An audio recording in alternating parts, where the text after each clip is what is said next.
Hi, it's Vex, and today we did it, folks. We're back to our Azusa, where we start off this channel. This is one of my favorite decks, and yes, if you're asking, it is all foil. We did that when Modern Horizons 2 came out with Titania, and now with Commander Masters, we have two new versions of Azusa right there. We have etched foil, regular art, and then we have the full art portrait foil, which is pretty neat. I wish they came in textured foil, which I definitely would get, but I did not. The funny part is, earlier this year, there was a Secret Lair full art foil, and I was like, wow, this is amazing. Look at this.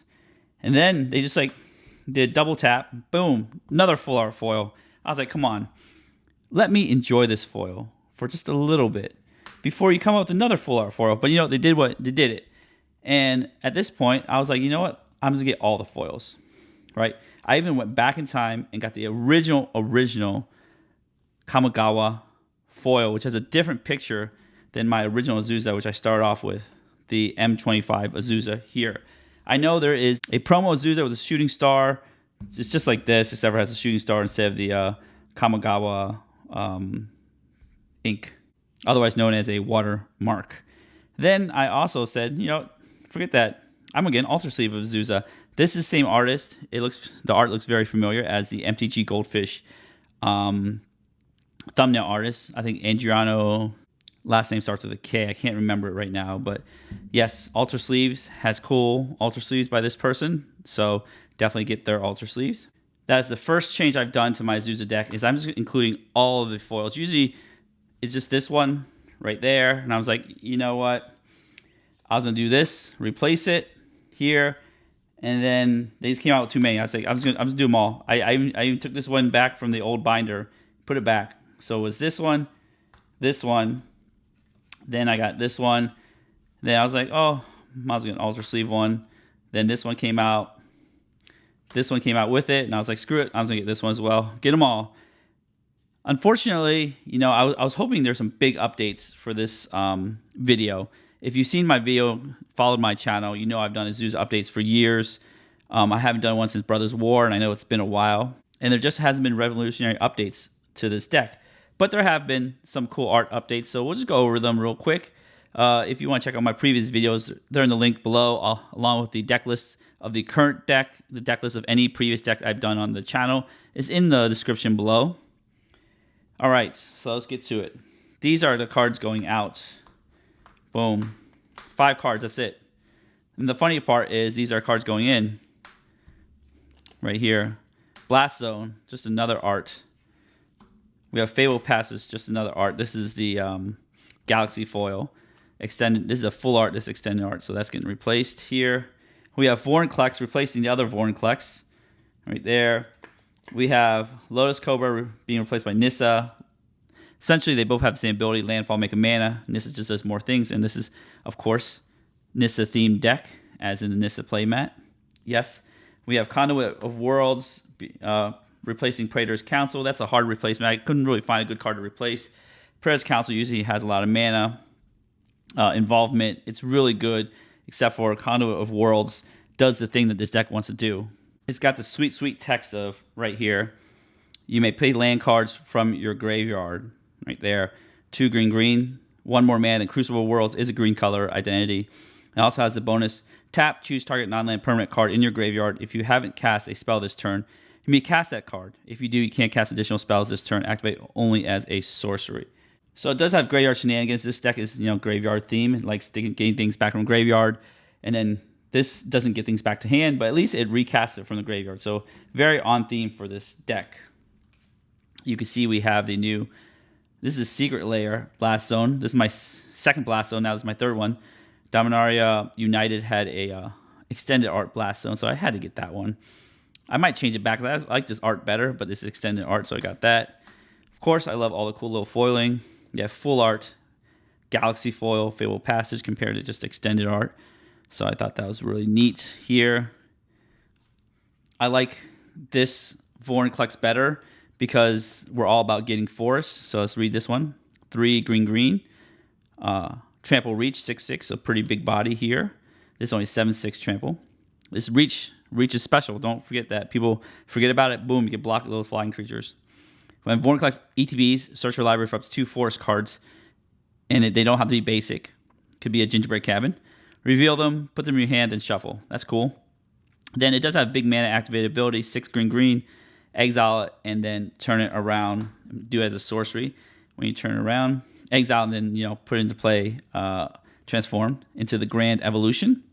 And I think this is pretty cool. Mill 10 cards.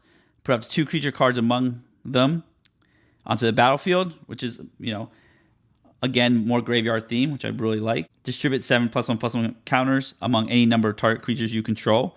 So that's pretty cool. So essentially, if you have 2, if you flip over 2 creatures and 10 cards, that 8 mana is really worth it. You get 7 counters. And then, until end of turn, creatures you control gain, this creature fights target creature you don't control. Exile this and flip it back.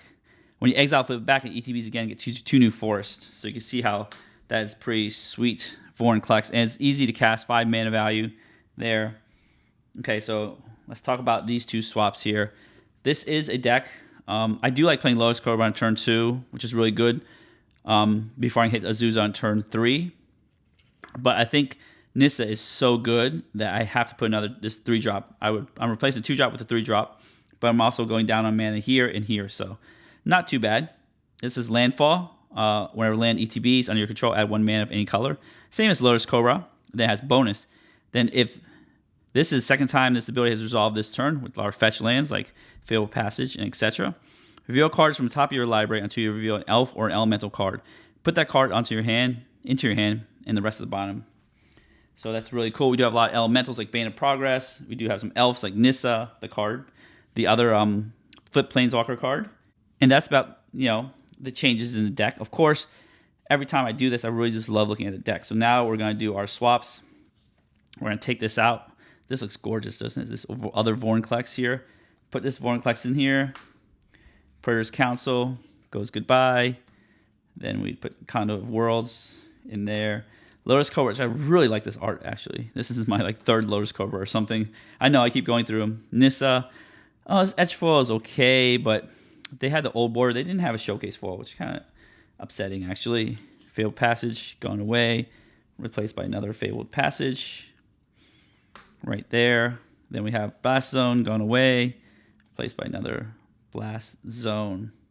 So, as always, I like to take a look at this deck, right? We're just put our Azusa. This is my favorite one right here, this little full art one by a Japanese artist.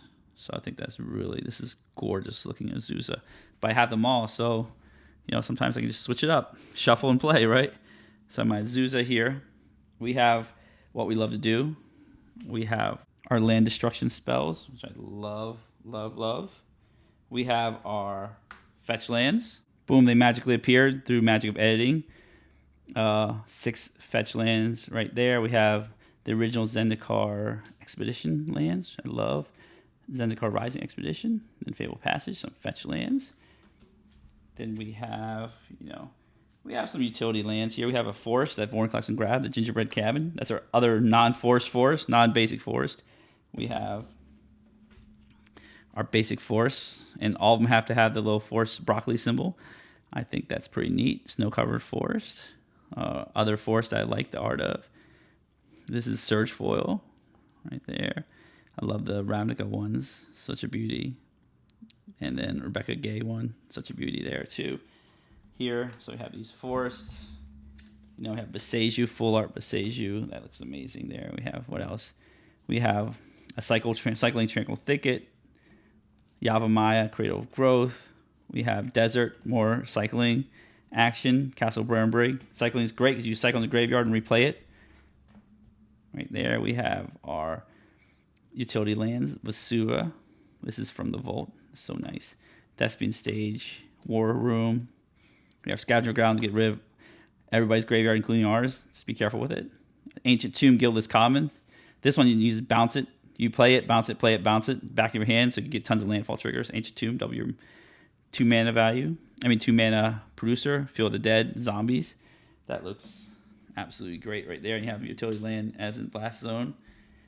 Then, your Kaladesh inventions right here. More inventions. Oh, these look terrific. I love this. the Mana Vault, the Soul Ring, the Mana Crypt. Mana Vault's horrible in this deck, by the way, but it's there because I love the art. Sometimes you just gotta love the art. It doesn't even matter if it's good or bad in the deck. You have other artifacts. Soul Guide Lantern, Horn of Greed. I think one of our swaps we did recently was this Wormcoil Engine. That is gorgeous looking Wormcoil Engine. Right there, some artifacts. Let's put this Soul Ring on top. That looks nice too. Actually, our favorite Mana Vault. We actually opened this from a pack too, so we got really lucky there. And a bunch of other green cards, regular cards. And these cards are hard to cut. I think at this point it's really hard to cut cards, and I'm probably rambling a lot. Titan of Industry looks amazing. They have World Breaker. I think there's a secret layer, isn't it? I have to check. Then we have, this is Crucible Worlds too. I forgot to mention that one. And I just totally came back and just started talking after I checked about World Breaker. No, there's no there's a different alternate art in Jumpstart, but that doesn't have a foil, so can't do that. Yeah, so we keep looking at these beautiful cards. This one has a little magic thing here. I just really just enjoy having these gorgeous looking cards. I know there is a secret layer of this, and I don't like it. Again, it's about the art. I really like this art. If they come up with a better secret layer art, I'll take it, but I don't like that secret layer art. So right here, this is a promo. This is Planar Chaos 1, the original, the original variant. Well, they only came in one variant, but I think that's interesting there. Paradise Lost. This is Galaxy Foiling. You have full art. You have extended art. I love these because they're double face foil, so it's pretty neat there. There's more cards too. Let's see here. I have lots more cards. Oh, Forest. Oh, you can get Dryad Arbor too. That's a Forest card. Right there, you have this cool San Diego Comic-Con Nissa. That is an elf that you can grab. This is Elvish Reclaimer is an elf that you can grab. So you can grab some of these cards here, and they have Tireless Tracker from the Secret Lair. Orcum Will Die, another etch card. Sketch and Etch. Titania, so beautiful. Band of Progress, Elemental. Ancient Green Warden of Marasa, Elemental. You can get your Avenger Ascendant card, Elemental, your Nissa Planeswalkers. Oh, wow. I just love looking through this deck. I don't know why. This sketch one. Wake in the Woods, Extended Arts. I just love looking through this deck. I don't know. It's just so much fun. I mean, I hope, thank you guys for staying for so long. Then we have our tokens. I know I have some beast tokens. I think only one thing makes through 3 beasts, but I have this one and this one because, I like this art. This is Shy token. It's not foil. I wish it was. We have some 4/4 beasts, foil elementals, foil Terrestrial elephants. We have Forest Dryads that are foil. These insects, I think they have new border ones, and I might get those to swap out new borders, but I still have old. When I say new borders, new token styles. But they don't have foils yet, so I'm waiting for those. Plants. Then this Rhino Warrior, I have a shield because that's a shield counter. Timeless Witness, zombies, Feel the Dead, lots of different cool zombies. I think I have a repeat one there, but that's fine. Zombies. Clues, I love these tokens. Food tokens. The 2 worm tokens foil. Nissa emblems, I wish they were foil, but not yet. We will wait. City's Blessing. I don't think I have anything with City's Blessing. I used to have Archer Rascat before War Room. I just kept it in there because I think it's fun to have. Anyways, that is our Azusa deck. I think next video, I think we'll just do a quick deck tech because I think we haven't done one in years, and it's always good to do a refresher. I know she's not the most popular commander, but it's always fun to do a foil deck tech. Anyways, I hope that you've stayed tuned this long. The deck list is in the description below. If you enjoyed this video, give the video a thumbs up, smash subscribe button, hit notification bell to be alerted for new videos in the future. And as always, keep foiling and have a wonderful day.